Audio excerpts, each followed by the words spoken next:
Hello दोस्तों, आप सभी को मेरे चैनल एसजी शीतला देवी पे स्वागत है और एक नए वीडियो के साथ। ये वीडियो है वित्तीय सखी FLCRP की नौकरी जो समूह में आई हुई है। जो भी सदस्य, जो भी दीदी इस एसजी से जुड़े हुए हैं वो ये वीडियो देखना ना भूलें। ये वीडियो है वित्त सखी की नौकरी। तो चलिए मैं आज आपको बताती हूँ कि वित्त सखी या FLCRP क्या है और इसे कौन दीदी अप्लाई कर सकती हैं और इसकी कार्य क्या है, इसके बारे में मैं आज आपको बता रही हूँ।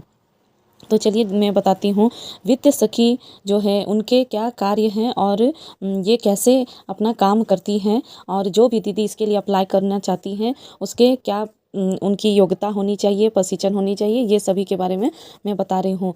प्रत्येक समूह के बैठक में ये जो वित्तीय सखी दीदी होती हैं वो जाएंगी और समूह की महिलाओं को अपनी बचत को कैसे आगे बढ़ाना है उसके बारे में ये समझाएंगी। और फिजूल की खर्ची जो होती है वो उन्हें नहीं करना है, उन्हें समय समय पर अपने जो लोन लेती है उसका सही उपयोग करना है। उनको बैंकिंग के क्षेत्र में भी जानकारी दी जाती है, जैसे बैंक द्वारा समय समय पर जो ब्लॉक से जो सरकारी योजना आती है, बैंक द्वारा चलाए जाते हैं, उसके बारे में जानकारी दी जाती है। जो गरीब महिलाओं को बैंक में जो जीवन बीमा योजना है, सुरक्षा बीमा योजना है, आपकी बचत करनी है, ये सब के बारे में जो वित्त सखी दीदी होती है इसकी जानकारी देती है। और वित्त सखी का काम होता है कि जितने ग्राम संगठन में भी जाके उन्हें सारे चीज़ की जानकारी दे। और वित्त सखी दीदी का कार्य है जो दीदी बैंक में खाता भी नहीं खोली है और जिनका आधार बैंक खाते से लिंक नहीं है उन्हें भी लिंक कराना, उसे समझाना, ये सभी वित्त सखी का कार्य होता है।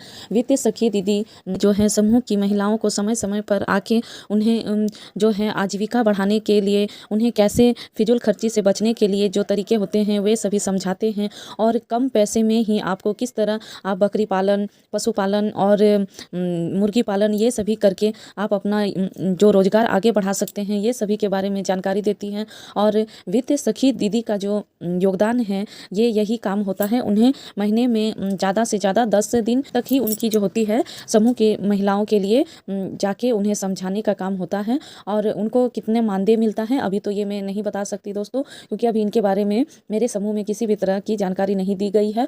और तो चलिए मैं अब आपको बताती हूँ कि इनके वित्त सखी की नौकरी के लिए क्या आपकी साक्षरता होनी चाहिए, क्या क्या ज़रूरत है, इसके बारे में मैं बता रही हूँ।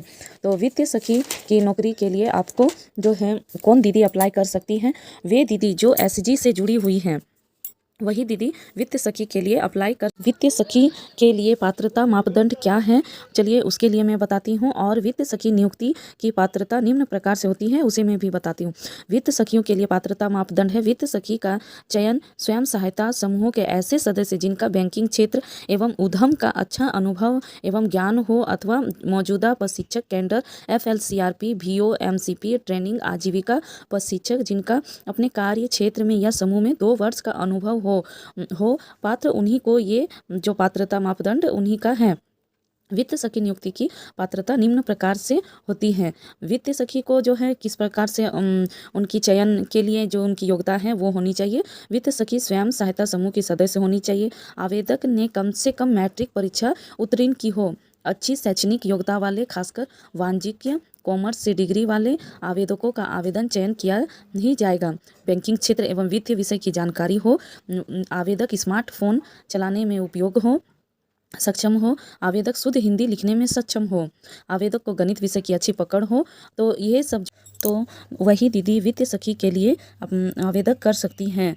तो चलिए, और आवेदक को जैसे कि दीदी जो समूह की दीदी आवेदन करना चाहती हैं उसके लिए और एक जिम्मेवारी की काम क्या है दोस्तों, उन्हें जब अपने क्लस्टर के सभी ग्रामों में भ्रमण करने में समर्थ हो, जैसे हर एक जो क्लस्टर के गाँव आते हैं उनके लिए उन्हें साइकिल या स्कूटी चलाना आता हो, क्योंकि उन्हें ये सभी के लिए जो समय समय पर जाना पड़ेगा तो उन्हें स्कूटी या साइकिल चलाना ज़रूरी हो सकता है।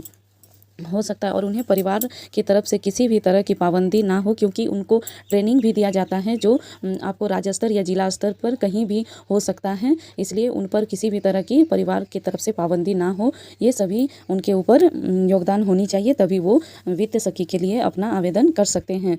तो और इसमें जो चयन प्रक्रिया है, उनका चयन प्रक्रिया में उनको क्या क्या डॉक्यूमेंट देना पड़ेगा, वो है उनके लिए आधार कार्ड और समूह सदस्य का passbook, passport size photo, bank passbook, उनका जो बैंक का पासबुक है उसका फ़ोटोकॉपी, और ये सभी उनको चयन प्रक्रिया में देना पड़ेगा और उनकी जो है लिखित परीक्षा ऑफलाइन होगी। जो आपके ब्लॉक में जो NRLM ऑफिस है वहीं उनको जाके ये आवेदन को भरना पड़ेगा और ऑफलाइन एग्ज़ाम होगी। अगर वो उसमें उत्तीर्ण होती हैं तभी वो वित्तीय सखी के रूप में चुना जाएगी। तो चलिए दोस्तों, मैं आपको मेरे इस जानकारी को आपको कैसा लगा, आप प्लीज़ लाइक, शेयर, कमेंट और सब्सक्राइब करना ना भूलें, ताकि मैं आपको आगे इसी तरह की और जानकारी देती रहूँ। धन्यवाद।